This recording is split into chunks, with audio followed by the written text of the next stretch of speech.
It's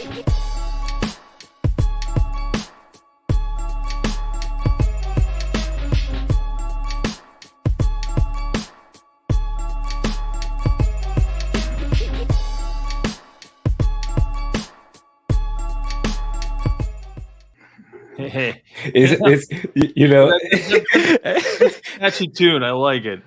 every I time like it a lot. every time we're waiting, and this is the second time that we're waiting in the lobby, I'm like, this Dan is like this. Yeah. No, I like it. I like it. It's definitely a good tune. Well, So this is episode 2 of the mainstream, huh? episode 2, January 30th, another Tuesday, well, morning over here. I know it's late night over there. Yeah. It's almost the 31st over here in Japan. In about an hour is going to be the 31st. It's always the future. So tell us, what are the prices looking like, so we can place our bets accordingly. Kind of about the same as they looked for you in the morning. All right, so uh, second episode, the mainstream. Thank you so much for joining, everyone. It's Theodore, the lead bishop of Zengate, and we also have Dan, the man, live from Japan, with us on another The Mainstream podcast. As we've talked about on the previous episode, we're going to be talking about Web3 adoption, Web3 and mass adoption, and how can we really bring the mainstream into our bubble. Today we have quite a few topics of discussion. Today we're kind of figuring out the structure and the format of the episode, and as of next episode we're gonna start having guests, and this is where the fun stuff will start. That's going to be fun. And you know what? I was actually thinking about that today with the guests. Okay. And so quite a few podcasts out there just have their guests, and it's all very like super friendly, right? So they're all very kind of almost softball questions or softball topics. In a way, I mean, they might still be good topics, but they're kind of softball. What I want to do is, and of course, we're not going to get obnoxious, but I do want to ask some tough questions from our guests. I want to ask questions about delivery. I want to ask questions about mass adoption. I mean, that's really one of the cores of this podcast is really getting what it takes to get to mass adoption, to the mainstream adoption of the technologies that we're using. So there have been some projects out there. There have been some efforts out there that have they've done a lot. But I just want to really kind of dig into how effective have they been? Have they really been effective? I mean, yeah, you might have succeeded in some parts, but really on the larger scale, on the mass adoption scale, on the big scale, I don't want to keep saying the mainstream, but on the mainstream scale, how does it add up, right? How does it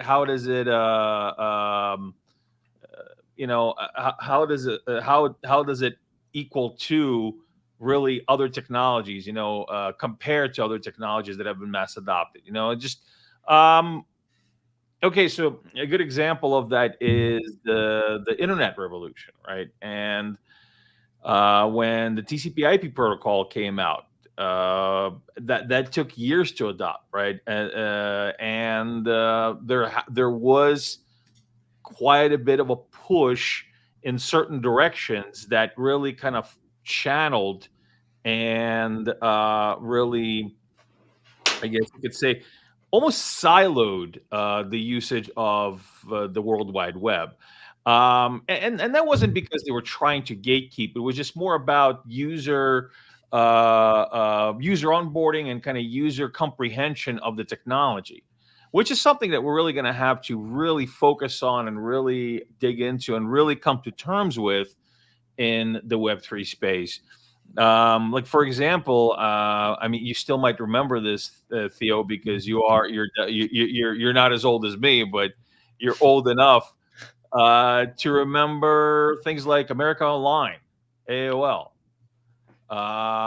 Back in the '90s, I mean, I was online, but I always been a tech guy. I always been a computer guy. So of course, somebody like me would be online, even in the '80s. In fact, the late '80s, I was on the BBS systems and dial up BBS systems using my 2400 baud modem to get onto different text-based BBS systems. But when the internet came around, it only took me about maybe several months, maybe a year, to realize that really the way to really take full advantage of the technology is to directly link to the World Wide Web and not use one of these services like AOL or like CompuServe, like Prodigy.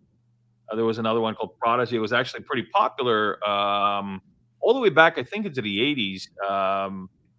It was a dial-up service, just like AOL, but it was actually a predecessor to AOL.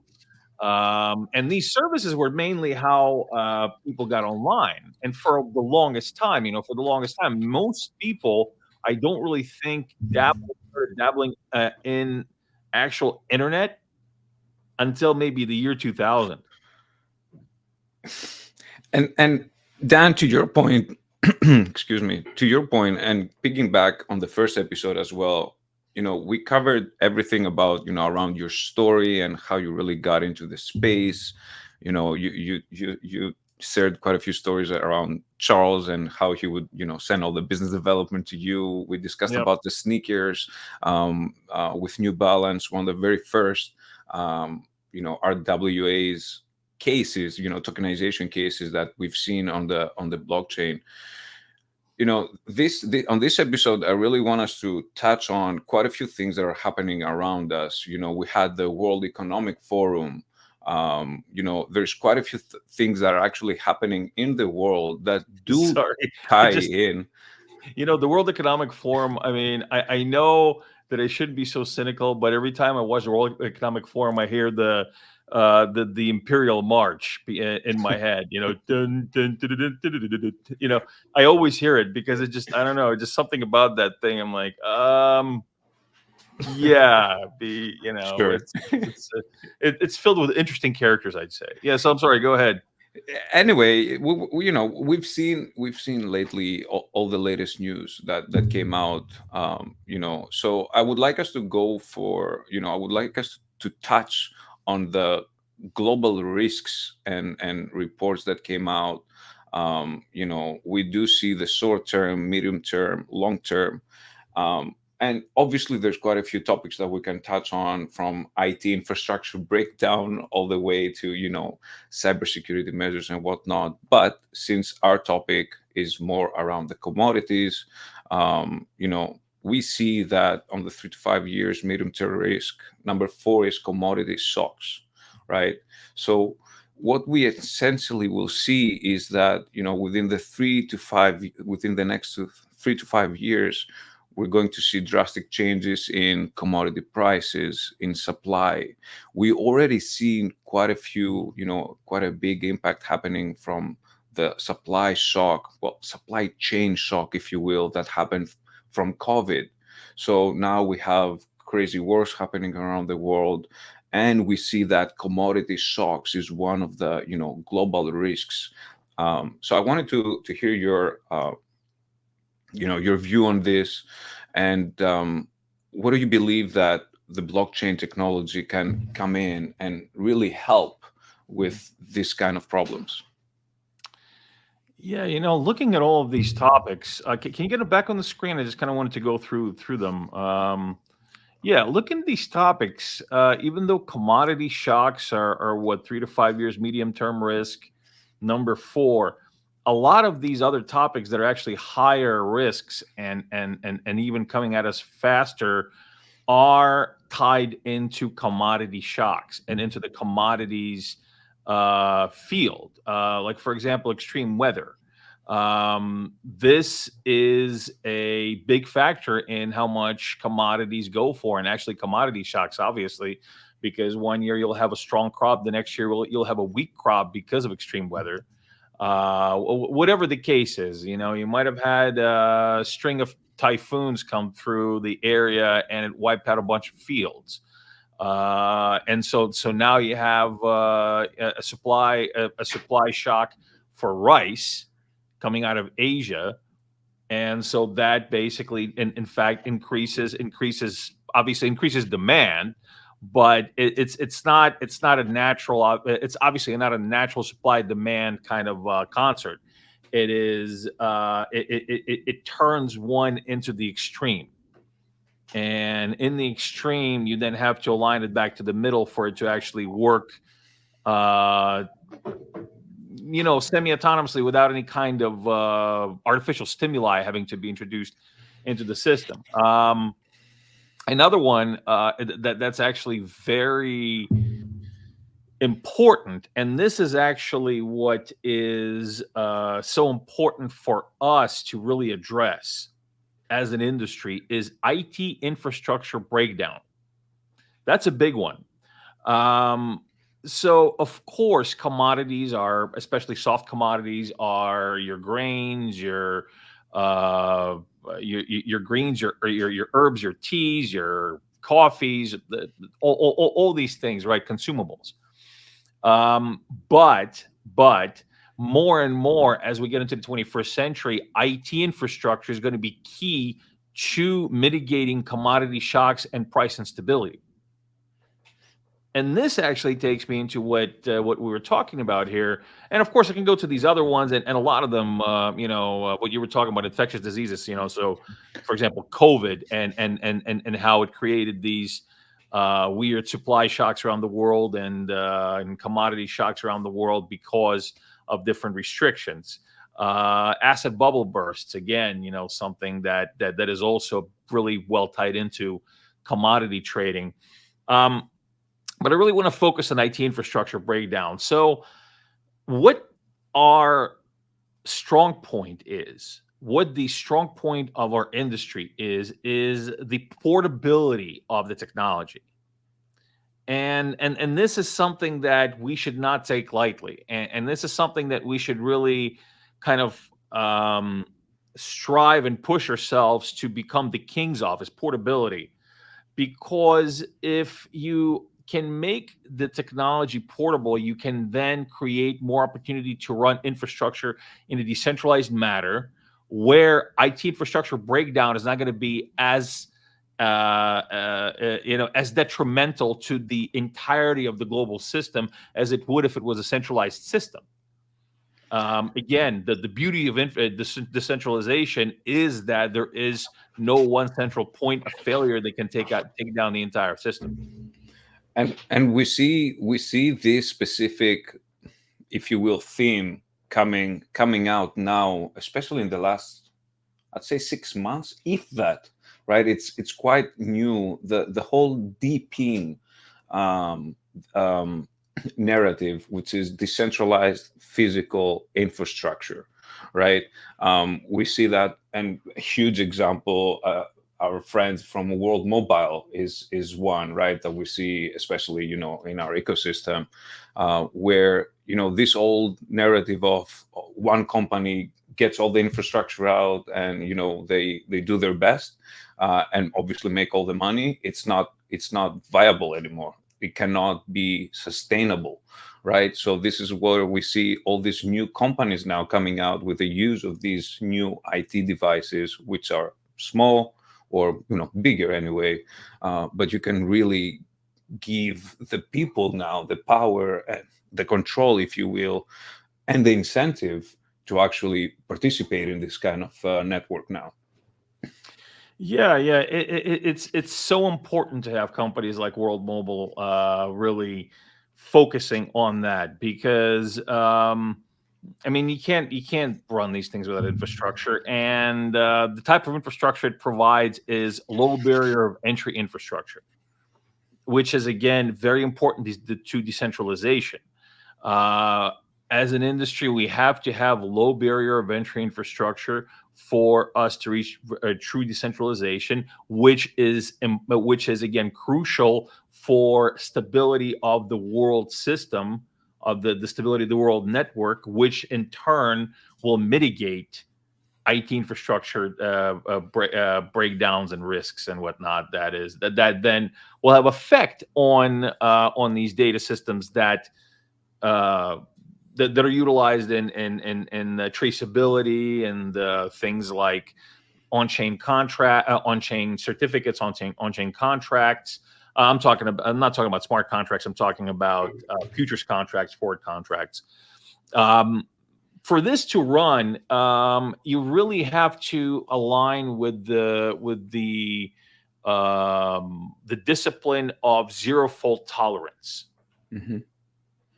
And this is actually one of the things that brought me into the Cardano ecosystem, is when Charles spoke about zero fault tolerance architecting. And I think that is actually imperative for the entire industry to really follow that. Zero fault tolerance zero fault tolerance architecture, architecture that cannot have that literally cannot be ever be down.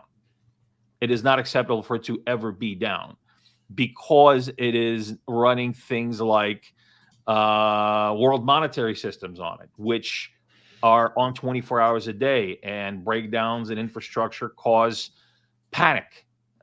People start selling, people start getting crazy. So that can't happen, right? That can't happen because of infrastructure. Supply chains break down if you don't have good infrastructure. You have to have constant monitoring, constant supply chain progression, because that in itself is what drives immutability. Because one of our main superpowers is immutability as an industry. So blockchain offers immutability as one of its superpowers. Now, if you have breakdown infrastructure, of course, that immutability doesn't matter, because, well, what happened between this outage point and this outage point? There's nothing that you can do. So literally the whole thing breaks down. Yes, it's very important. And let's get back, Victor. Can you bring back the picture, please? Because I want us to touch base again. I want us to touch base on the commodity shocks, because I think it's really important, and it will tie in with the other topics that we're going to discuss later. Right. But yeah, I was actually kind of getting to that. But go ahead. Why don't you get us to that point? I want us to talk a little bit more, maybe tie that in with Sri Lanka and the case study that we have so far, the people that we've talked on the ground, because one of the things that we've been hearing for the past, year and a half that we're in Sri Lanka, for example, the story that each producer has when they're trying to talk to us about the hurdles that they're facing, especially since COVID, is they all start with the same sentence. Since COVID, we cannot have access to global markets. The supply chain has been disrupted. We cannot do and have the same, the same conversations with the people that we have, the same trades with the people that we have. So again, just taking your experience from these past few years, we see now the global risks horizon. We're talking about commodity shocks now. Give me your insights of how can you see our technology disrupting this and actually bringing real life solutions without people caring what's the technology underneath, without people caring which blockchain you're running your stuff on, like pure solution that people can use. Well, so Sri Lanka, yeah, it's a great example of where technology can actually mend a lot of their issues. But actually, what I wanted to kind of give as an example is again, it's a different jurisdiction, but it's also applicable to Sri Lanka. And this is a hypothetical, right? So this is not something that we're actually doing, but this is hypothetical. How technology can try to amend and mitigate issues that have arisen from catastrophic events. The jurisdiction I wanted to touch on is Ukraine, so my country of birth. And so when we were in Ukraine last year, I know it was last year already. It was 2 years ago now, with the IO team. There was quite a bit of there's quite a bit of concern from the agricultural community in Ukraine, because a lot of the crop, the wheat crop coming out of Ukraine, might be lost because of the war and because of breakdown in supply chain. And while the Ukrainian supply chain is pretty good, and Ukraine supplies a huge amount of world's wheat, this could potentially cause supply shock all over the world. So how does technology come in? How does Web3 technology come in?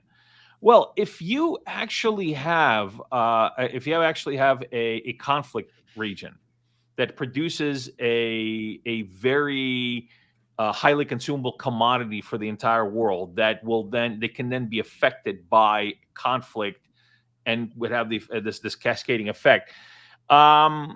You have to really follow and understand how the actual commoditization of the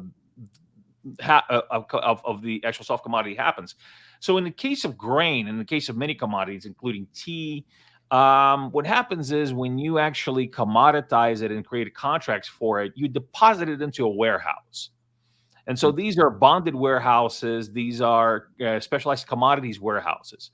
And so these warehouses are then equipped with a system that will then produce a receipt. So warehouse receipt for the farmer, stating that they've deposited an X amount of grain into the warehouse, and now this warehouse is custodying the grain. And this receipt is such a powerful tool that they can actually use it to attain financing with it. So they can get trade financing with this warehouse receipt. Now these systems some of them are digitized, some of them are really fragmented, some of them are under digitized, some of them are actually on paper. And say, for example, think about this: what if a country like Ukraine utilized on-chain warehouse receipts? Okay, so you have a conflict, right? You have a conflict, but one of the issues is nobody really knows the impact. Nobody really knows the impact of how much of this grain has been lost, how much of this grain can be transported, how much of this grain is actually in the warehouse. Now, if you have an on-chain solution, a decentralized on-chain solution that with infrastructure that cannot be easily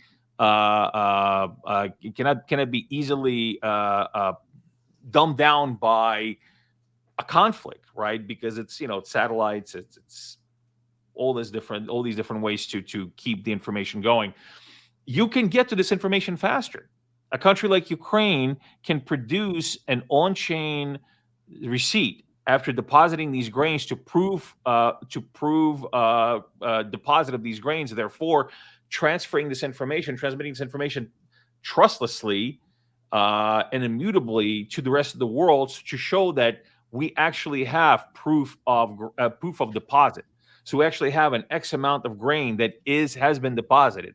And of course, there are various different verification tools that you can use, like IoT devices, various things that can also aid in proving the existence of these particular commodities and where they are. But the bottom line is that a lot of this of the price instability, which is on our graph, can be mitigated, and even averted by on-chain certificates and on-chain receipts that can be immutably and trustlessly verified by the consumers, by the buyers that are now worried about prices going up. And therefore, commodity shocks, although they could happen, the effect of them could be mitigated because the information propagates faster like that. Yeah, excuse me. And to your point, I think it's quite important for everybody to understand this, because we see this chart, but we don't understand that there's actually quite a few things that are tied in together. And when the first one happens, that it's going to trickle down to the rest. And decentralized infrastructure and this blockchain technology will definitely help us to bring the solutions to the people that can actually that really need them, right? That can actually use them. It's not that these kind of solutions are just for people that, hey, it's okay if I had that as well. It's something crucial for their livelihoods. I just wanted to take a step back and make sure that I will tell our audience that something that I totally forgot to bring up at the beginning of the show, but we do have a very special announcement to make for next week, and we will be making that announcement later on at the end of the show. So stay tuned for that. And with that, I just want to switch gears and get into our next topic that we have done. I also know that we have some questions from our audience that we will be getting fairly soon. Vic, oh, actually, here it is. Mr. Sam Lambert, somebody that we don't really know, is asking: commodity stocks will Sam Lambert. Who is that guy? I It's think I okay. heard of him. Let's answer to his question. Commodity stocks will impact supply and demand dynamics. What mechanisms might Palmyra have to manage that? That's a softball. Yeah. Well. Listen. There are many. There are many. Well, of course, the traceability and tokenization aspect of Palmyra is crucial to this. Again, this is kind of the bare bones. This is the foundation of many of these, I guess, multi-layered solutions to mitigate commodity shocks. Things like things like on-chain the warehouse receipts that we were just talking about are very important. This is something that's going to be available on Palmyra. On-chain credentials, on-chain certifications of various types. These are also very important. And again, commodity shocks. Commodity shocks happen for various reasons, and sometimes you can't you can't avert the reasons, but you can mitigate. You can soften the blow of a lot of these issues with this technology and with what we're building with Palmyra. Hopefully that will answer Sam's question. I saw that we have one more comment from a friend uh, that is supporting the project. So thank you very much, Token Joking. I'm just going to go to the next topic, and Victor, you can bring up the article. Um, so we saw these 5 predictions for real world assets in 2024, and that's another topic that I believe is quite important. Victor, can you go to the next one? So on the second topic, we see that the novel tokenization, it unlocks new investment opportunities by enabling fractional ownership, offering programmable features, and providing enhanced traceability. We also see that assets that are unique, enabled by blockchain technology, will prove to be attractive to investors seeking correlated and differentiated deal flow. Markets drawing more interest in 2024 could involve intellectual property rights or potentially other assets like carbon credits that we've discussed about quite a lot internally, or trade finance receivables. So give me your view on that, Dan. Right. So, so fractional programmable features like fractional ownership are one of the main, I guess, one of the lowest hanging fruits of tokenization. And as we spoke about this last week, there are many different types of tokenization, many different types. Um, you know, Someone asked me today, what's a web developer? Somebody gave a description of what they do as a web developer, and 20 years ago or 25 years ago, I could tell you exactly what a web developer is. Today, You got to be more specific. What's a web developer? I mean, what are you doing? What do you do? Do you do front end? Do you do back end? Do you do Full stack. Node.js? Do you do Figma designs? Do you do what do you do? There's so much in that aspect of web development, and so the same goes for RWAs. There are many different flavors of real world asset tokenization. And so, like it says here, in 2024, we anticipate issuers will increasingly bring tokenized alternative assets to market. So, yes, they will, and the reason being because this is actually a lower barrier of entry for a lot of these investments. Tokenization of gold, fractional ownership of gold, for example, is a lower barrier of entry to investing in gold, and to speculating on gold prices. The same with, and this is kind of the same effect that crypto had as well. And I think we discussed this last week a little bit, but one of the reasons why crypto was and is so successful in some circles, with people who don't really dabble with regular trading, right? With regular stocks and bonds and even commodity trading, is because crypto is fun and it's easy to trade. It's the UX of the thing, right? So. Well, of course, just like with anything with crypto, you have to do your research. You can't expect there to be magic, although there's a lot of opportunity out there for investment.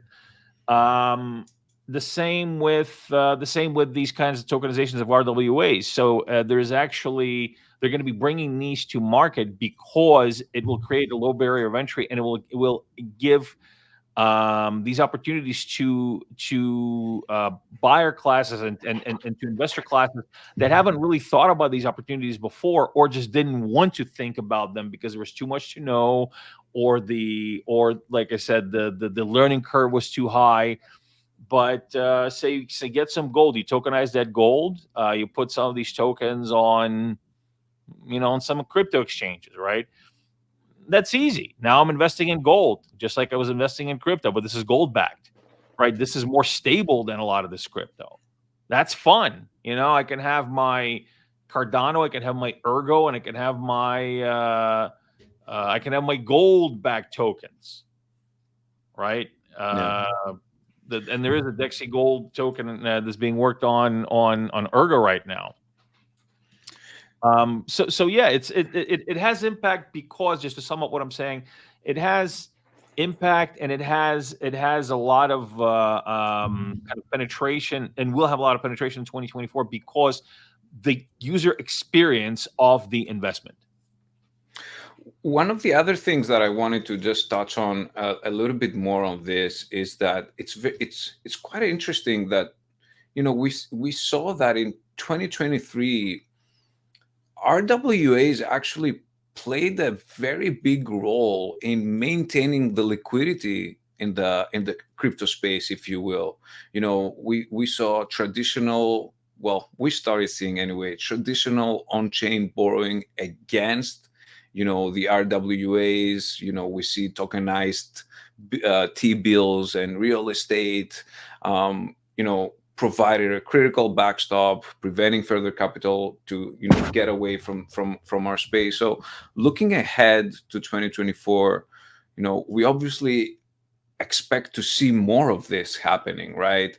We're going to start seeing, and we heard you talking, and we've talked about this quite a lot, about DeFi coming into the place with RWAs, and maybe borrowing against your DeFi position, if you will, so people can get collateral and go build their farm or go maintain that and whatnot. So let's talk about this a little bit, because I think bringing the DeFi with the RWAs into the real life world, this is something that we haven't seen, right? And it's something that we really need to see because again, this is how mainstream comes in. This is where people will be like, hey, I don't have to get a loan with 35% interest. Now I can get it with 15, with 20, right? This is still 50% better deal than what people are used to get right Yeah. now, right? So what can we see on that front? What can we see with RWAs, DeFi, how all this is coming together in 2024? And what Palmyra, what role Palmyra will play on that as well, right? So I think that that DeFi backed trade financing is going to be huge. There are other platforms that are already attempting this and have attempted this, some successfully, some unsuccessfully. Still, I believe that this is the way. There is so much liquidity out there in DeFi. While a lot of it just doesn't make sense, and to a traditional investor, you have billions and billions, tens of billions of dollars of liquidity in DeFi that are investing in just thin air. They're investing in tokens that have no utility. They're investing in NFTs that have no actual. It's only perceived value. Of course that is the same for many things, but it's just purely speculative value, right? And if you bring an aspect to this, right? So if you bring something like, yes, so you can actually provide trade financing to somebody with your gold-backed token, right? With your gold-backed stable. And you can get 20%. You can get 20. You can de-risk yourself, and you can still make 20% interest on your investment within a short amount of time, because these are not 2-year loans. These are not the same loans as the bank gives out for a car, for 2 years, or for a house for 15 to 30 years. These are shorter term loans. Trade financing is it was within months. And you still make these kinds of returns with much less risk than you would have to subject yourself to if you were just speculating on, just regular non-utility related crypto. To many people, that's attractive. To the mainstream, that's attractive. To the mainstream user and investor, that's more attractive, because we also have to understand that a lot of people in the crypto field that are investing in crypto, they have a much higher risk appetite than a traditional investor does. They just do. But we like high risk, high reward. We want to put in $100 into a coin, and then wake up and we have $100,000 because it went 1,000x or something like that, or whatever. Anyway, I'm not very good at math right now, but whatever that would be. Put $100 in, 1,000x, $100,000. Yeah, that's how it works. Anyway, people, it's more common in crypto for people to go and expect that. It's not healthy, but it's more common because it does happen, because it's still a pretty young and wild and fairly unregulated market. So if we're actually going to bring in more institutional investors, we're going to bring in more traditional investors, we have to have more traditional risk mitigation and risk assessment and risk profiling and de-risking tools for them. And to have a commodity producer that has a decentralized credit rating that is available for them to look at. If a producer that can show their immutable ledger of delivery of crop, they can show their immutable ledger of warehouse receipts for deposits. This is something that this is what the banks use. This is what the banks use, but you can use it now too, and you can still make pretty damn good return. So, and this is what's going to bring the mainstream, and this was going to bring in these I promise I'm going to stop saying mainstream so many times, but that's what it is. It's gonna bring in the general audience, the traditional audience into this sphere. There is a reason why we call this podcast the mainstream. To your point, and just to piggyback on what you said, there is, people in the crypto bubble right now have this essence that, oh my god, this commodity space is it's a new thing for the blockchain technology and the trade finance and the DeFi and whatnot. But really, if you take a step back and you really look at the industry and how things are in place, there's a lot of similarities that can actually, that they do make sense when you talk to people. For example, to Dan's point, and it's something that we've heard a lot throughout all the conversations that we had with stakeholders from the commodity space and supply chain, but warehouse receipts, right? We've had this conversation with this gentleman that has decades of experience in this field. I'm not gonna give any more information, but But just where that special gentleman, that rock star. that we have a lot of things to say in few days. Um, That let's gentleman that is actually going to be on this show one of these episodes as well. Yeah. let's leave it there. Okay. Okay. But we had this conversation, and I asked him, I'm like, tell me, because I'm coming from my own crypto dude world, yada yada yada. I think this is great, but tell me your opinion. And the first thing he said, he just brought up right away, warehouse receipts. He's like, I've been thinking of tokenizing warehouse receipts 15 years ago. 15 years ago, blockchain wasn't a thing back then. I mean, kind of was, I guess, cryptographic and whatnot, but this technology, this what we have right now, it wasn't a thing. But you talk to him, you bring up the tokenization, and boom, everything makes sense right away. He's like, this is what I've been looking for so long. So just for people to understand, because I think it's quite important, there's a lot of synergies, there's a lot of ways that you can actually use all these solutions that we see in the crypto space, such as DeFi, trade finance, collaterals or future contracts, and all that stuff actually happens in trade finance right now.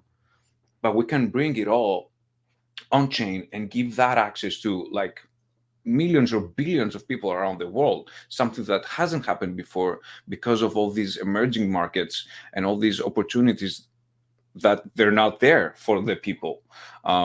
So it's just very empowering to see how things have progressed from 15 years ago or 20 years ago, when people had these amazing ideas of how can we do this and how can we do that. And we can see that even way back, right, with Web 1. People were like, oh, you can do this and that, and 15 years from now everyone is on their phone, on their social, and that's their lives, right? And back then it was the devil's technology. So you see the progress, you see how things go, and you can, looking back in the history, you can always see what's going to happen in the future, right? So it's just super important for all of us to just take a step back and see how things are right now, what's happening in this Web 2 world, what's happening in the Web 3 world, and let's just bring all these two things together with the best solutions possible to give to the people. I'm not gonna stay too much on that topic. We have one more thing that I wanted us to discuss, and I think that's so important. It's on people's daily lives, and it's happening right now. So we've talked about commodities, we talked about tokenization. One of the most important topics that we've seen, and Victor, you can bring that next topic up. It has to do with France. This is an article for France, but we see, I'm from Greece, so I kind of watch all the news that are happening in Europe as well all the time. So we see the same thing in Germany. We also see the same thing in Greece happening right now. And all the farmers are actually on the roads right now. And I don't, it's people need and ask for the power to come back to the edges, to the masses, if that makes sense, right? So we see France, for example, all the farmers are actually blocking all the major roads around Paris, and they also stop all the trucks that are coming from other countries and bringing commodities, bringing the goods, right, that come into France. They actually stop all the trucks on the borders. They take all of their stuff outside. They just throw everything on the ground. And so they're like, use French products. Why do you buy products from, from other countries? And we see that happening in Germany, in France, in Greece, and I'm pretty sure there's other places that we haven't really, captured. So getting back to you, Dan, give me your thoughts around this. How can we solve this kind of problems? Is there a solution there? Well, there is. I mean, I'm not it's saying not we're just, gonna bring it, but let's just talk about it's more again the mainstream, right? there is. And you really have to kind of look and you break this problem apart a little bit. So let's read down there, right? Or let's read below the headline, below the photo. So French farmers have begun moving hundreds of tractors in an effort to blockade key routes into the French capital, termed the Siege of Paris. Farmers argue they are being hit by falling incomes, environmental regulations, rising red tape, and competition from imports. Now, let's take that one by one, just from the start, right? So falling wages. Why is that? Well, that's partially due to the destabilization of their native currency, of well of Euro. the euro, that is basically it's a currency that is, I guess it's not as accommodating to some countries as it is to others as a currency. And actually, Greece is one of those countries. Greece actually feels the shock of being being In the European Union. being in the European Union, because their economy is not The same as Germany's or Spain's. It's not the same as Germany, right? They're two different economies, two different geographical regions, two different agricultural economies, two different consumer groups, right? So you can't expect that same type of currency to really do the same type of thing in both of these regions. And so, I mean, Greece is having problems with this. Greece is also having these drops in wages, because it just costs are different, right? Costs are different, logistics are different. So why does that happen? Well, that happens because partially because of lack of access to world markets. This is, and again, this, I know we keep plugging Palmyra, but this is actually one of the main things that Palmyra aims to mend, is the lack of access to world markets. So lack of access to world market, the lack of access in general, right? It increases competition from imports, because they have more access. They have more access to the goods, and the country then gives them more access to their to their market, because they need these commodities, they need these products. And so what happens is, a lot, and this is not just in France. I forgot which country it was. I'm not going to mention it, but there was a country that was actually supplying one of the biggest suppliers of the world's lumber. Mm-hmm. But then what happened was they put so much red tape and so much environmental regulatory clampdown on the entire logging industry, that they literally suffocated it. And what happened was, they suffocated the logging industry, and then ended up having to import lumber from somewhere else, Paying double, at least, and paying double. And this happens quite a bit around the world, and maybe some of these intentions are good, but in the end, it's nonsense. You're regulating away people's livelihoods without really having just conclusive evidence that the impact on the other side is more drastic than you suffocating the country that is being suffocated by these regulations. So now, yeah, ESG is important though. ESGs are important, but they're important to be done the right way. And again, with the use of Web3 technology, this can happen. One of the ESG things, compliance can happen with this, right? Or with on-chain, with on-chain, with immutable technologies, it can be more streamlined, and so you don't have the need for red tape, right? You don't have the need for environmental red tape that essentially destroys these industries and causes this kind of havoc. and one of the bottlenecks, if you will, and how this is all happened, just because I know a bit of I read the whole article and whatnot, and because it was quite interesting to me to see. But you saw especially this part that says hit by falling incomes. What happens is, because of all the prices rising, all the goods and whatnot, with whatever is happening in the world the past 2 years at least, well, let's say 5 anyway. Well, it's true, right? But anyway, let's say, falling incomes, this is one of the biggest things. When a producer wants to go and, do their, go to their and harvest and, put their seeds down and whatnot, right?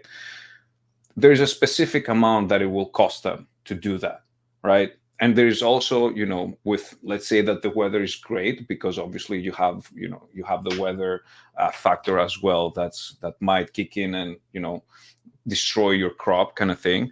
But let's say that everything is well, and people will produce an X amount of products, and then they will go to these supermarkets or these, big retail places that will sell their products, right? They will give them a certain amount. There's a price that they buy the specific commodity. I'm just gonna say tomatoes, for example, right? There's a specific price for the tomatoes that these grocery stores, these supermarkets will pay. And if you're now willing as a producer to get as low as the price that they want, they're just gonna go outside and bring the same tomato from Spain. I'm just bringing an example, right? So this is where the problem is. So when you start having, a better access to finances and give everyone,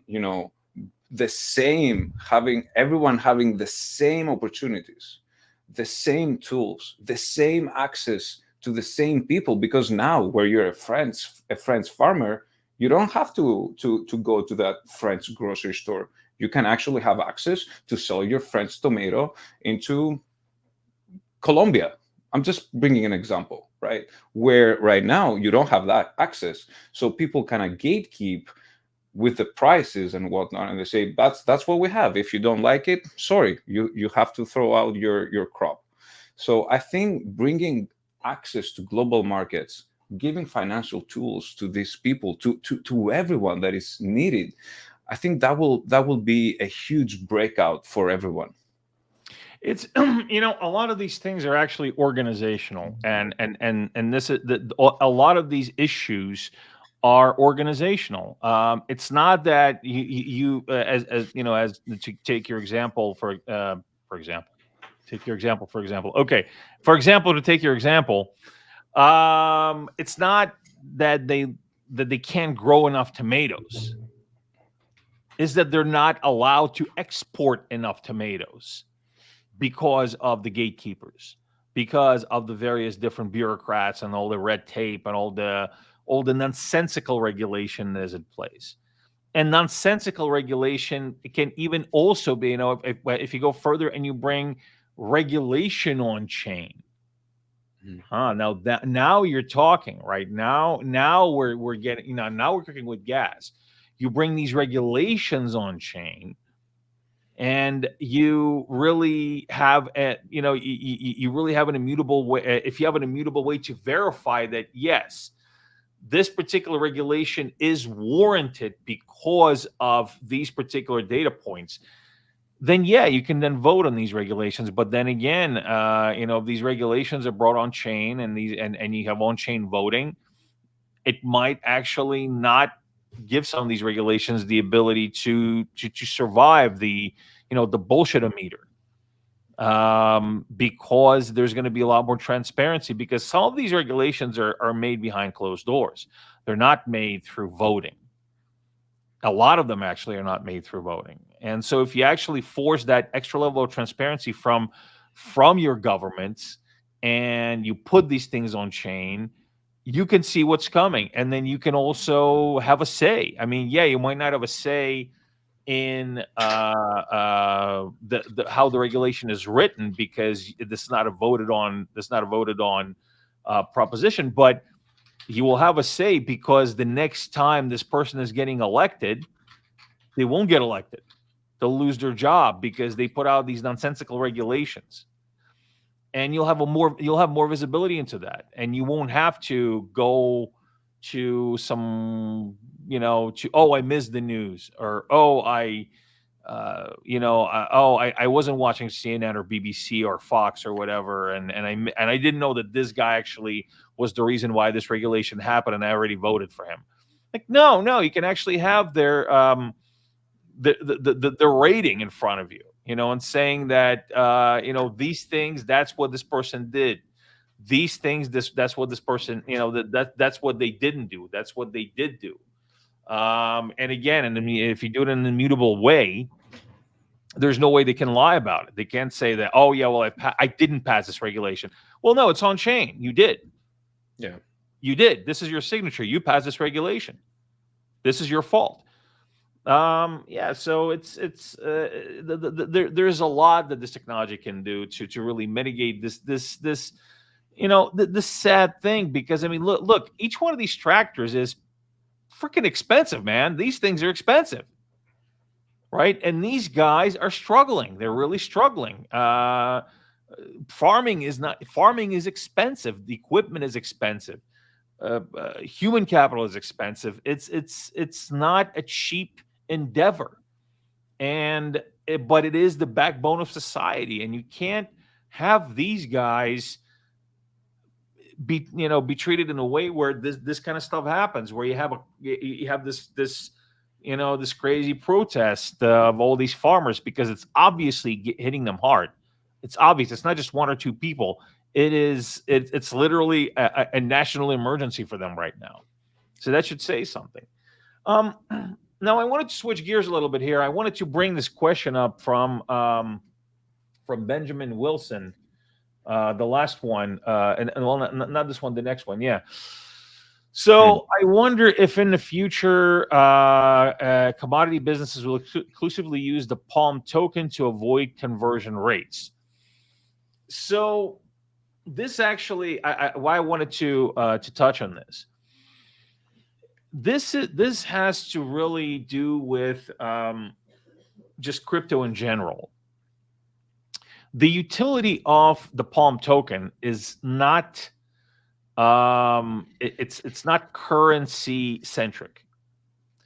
The utility is rebates. The utility is business development. There is other utilities. So it's fun that I have it right behind me. Yeah, and Theo has it right behind him. It's voting. It's a utility. It's a utility token, right?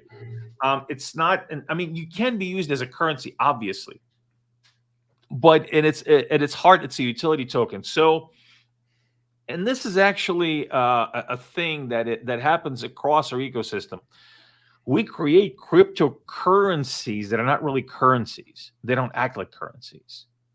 A lot of them act like crypto stocks. A lot of them act like crypto securities. In fact, there's only maybe a handful of currencies out there, cryptocurrencies, that can truly be considered currencies. ADA is one. Bitcoin is another one. There's several other ones, but mainly it's just not designed very well to be a currency. And This is actually something that, and I believe very strongly. Uh, uh, uh, one of the founders of the Jet Alliance, Bruno Poleo. He's got a middle name that I can never pronounce. It's actually not his middle name; it's like his first last name, but it's It's anyway. okay. Don't piss him off. Yeah, I'm sorry, Bruno. I mean well, but I just really stuck with names. So Bruno, look him up. He's a brilliant guy. I worked with him at IOG for some years. Now he is part of the Jed Alliance. And what I remember him saying, I forgot where he was saying it on one of the chats. He was saying that for this currency to be used, this cryptocurrency to be used, it has to be stable. You can't have these crazy fluctuations and expect people to use something as a currency that drops in value at 30% on any given day, and that's a slow day for it. Or 20%, or even 10%. I mean, even 10%. Look at the fiat markets. Look at what happens to any currency that drops even 5% in one day. Yeah, it's disaster. It's panic. And here you have these currencies, and of course, yeah, the fundamentals, right? The fundamentals are good of why they exist, but the design, the monetary policy, the actual execution is just not made to be a currency. And this is why I think for cryptocurrency to be utilized by the traditional markets, by the, well, I don't want to say it again, by the general public, It's been 20 minutes. It's been 20 minutes since the last time you said it. It's up there. Okay. By the mainstream. Yeah. Okay. I said it. It could be a drinking game. Every time I say mainstream, you take a shot. Yeah. Yeah. We'll do that as of the next episode, actually. That would be a fun game. That's a good idea. For this to be used as a currency, it needs to be stable. And I really think that the future is stable coins to a good degree. And it's only natural. There will be a time.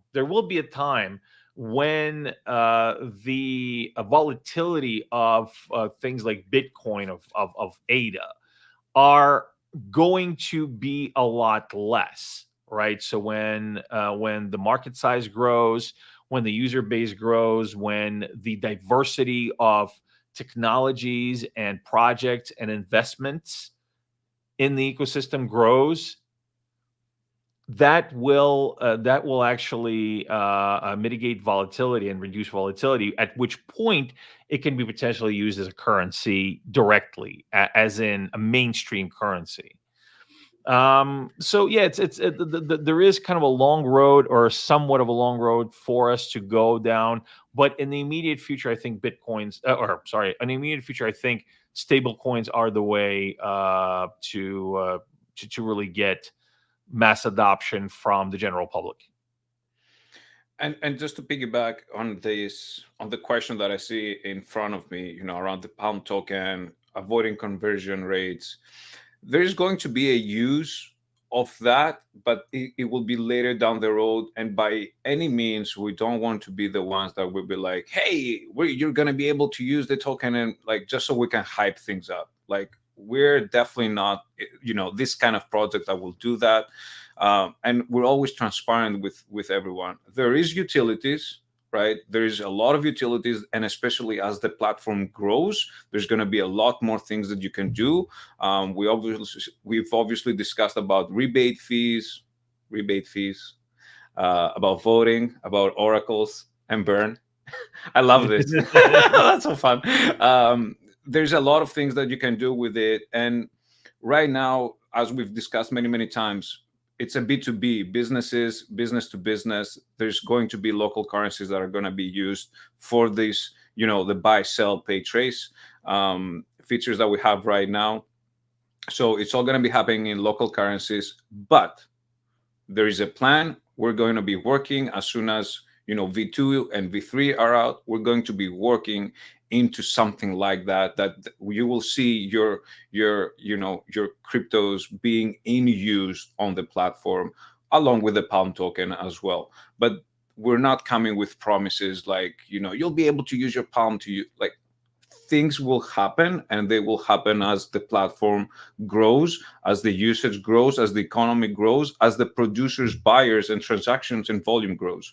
So everything is happening together, the whole ecosystem. That's why we call this the Palmyra ecosystem. There's different pillars. Palm economy is one of them, one of the three. But it all needs to happen at the same time and bring volume and bring real customers that we already have on.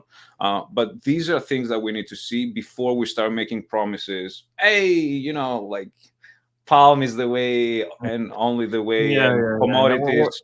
Like, we're definitely not about that. I actually think that one of the things that will kind of flatten out the volatility of Palm eventually is the fact that it's going to be backed by commodities. exactly. It is going to be backed by commodity trade. And in fact, most of crypto, even though we don't want to admit it, moves with the bond market. And instead of moving with the bond market, Palm has the possibility, the ability to actually move with the commodities market, because it's going to be powering commodities exchange. So we'll see. We'll see. It's we're still quite a bit away from the full vision of what we're building. But I believe that Palm will be, if not the first, but one of the first cryptos that will in fact detach or decouple from the bond market and actually move with the commodities market. Yeah, this is the plan. We've been discussing about this a lot internally. So let's talk. We've already hit we've been going more than an hour now, which is great. I really like this, and that's something that we're going to start doing more as of the next episode. So one of the things that I wanted to say for the next episode is, I gotta say, Victor, play the animation.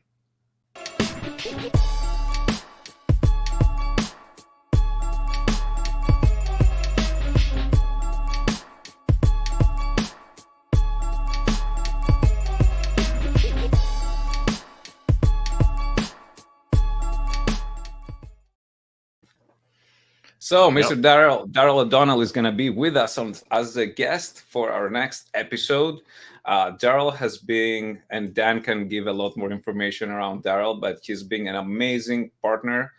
We've been working with Daryl for quite a while now. He's the founder of Continuum Loop. And I'll pass the mic to Dan to just give a little bit more of an intro for him and what's coming from Daryl. Yeah. So Daryl is an amazing partner.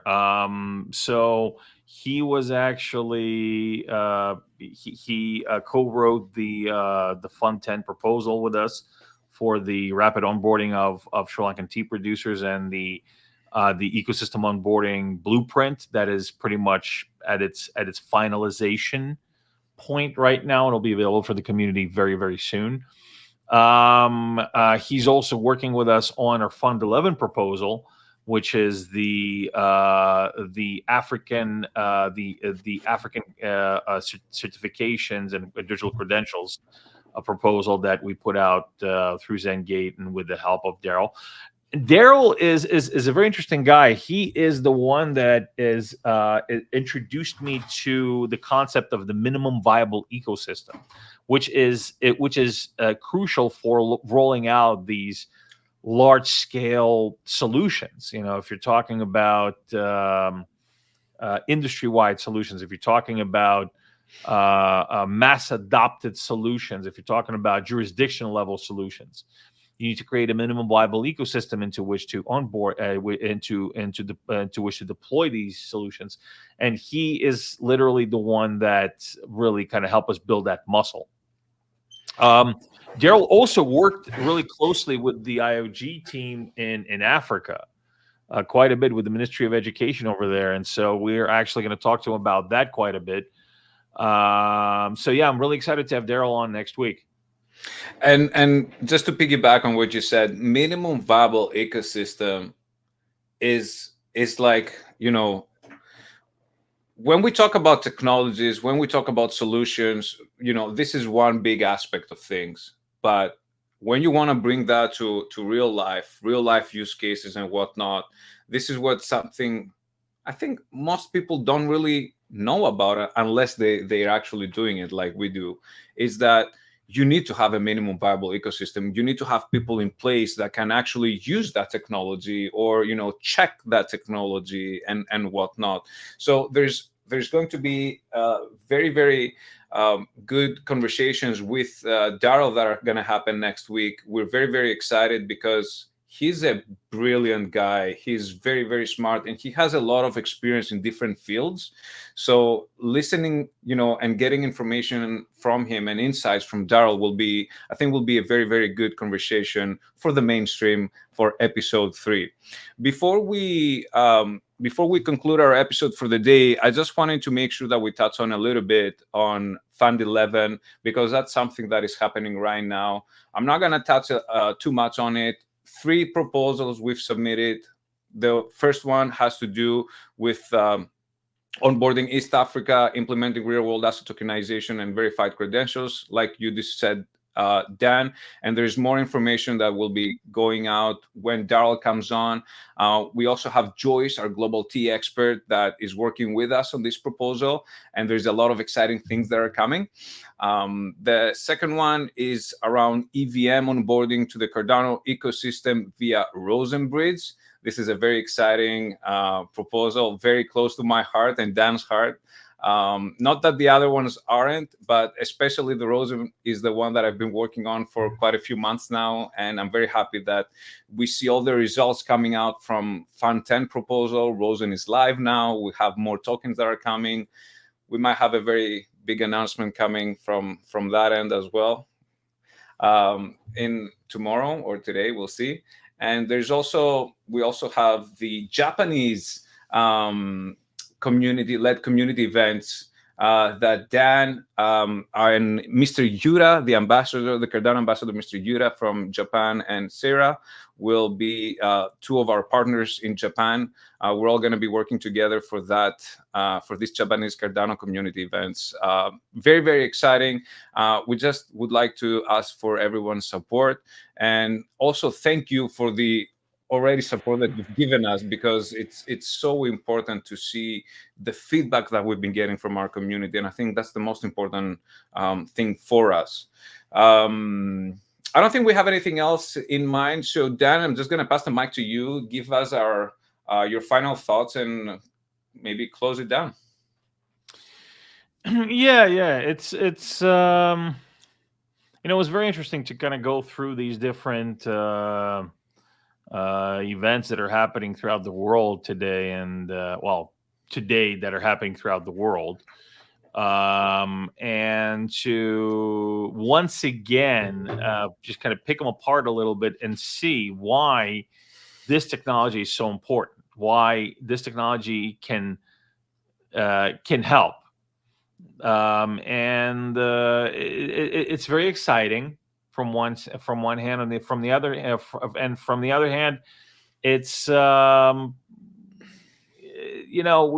really need to pick up the pace. We really need to kick ourselves in the ass as an industry, and we really need to start doing these things, fixing these issues, because that's what we set out for. That's what I signed up for.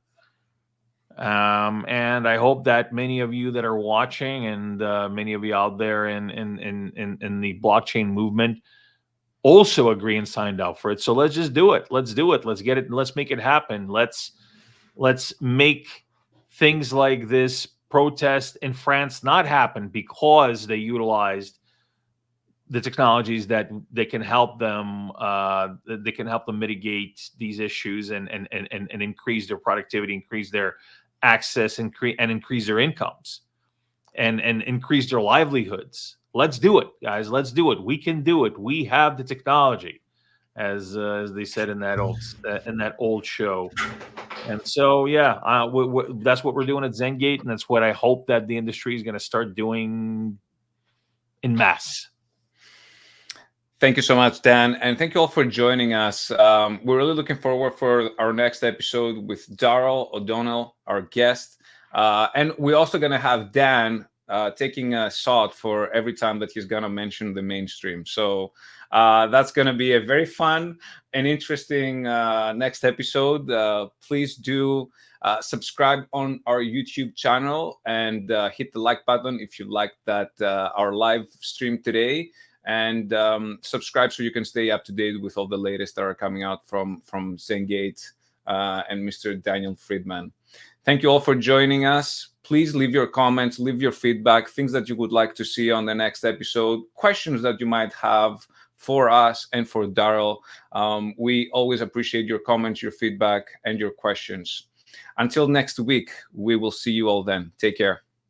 Thanks a lot, everybody.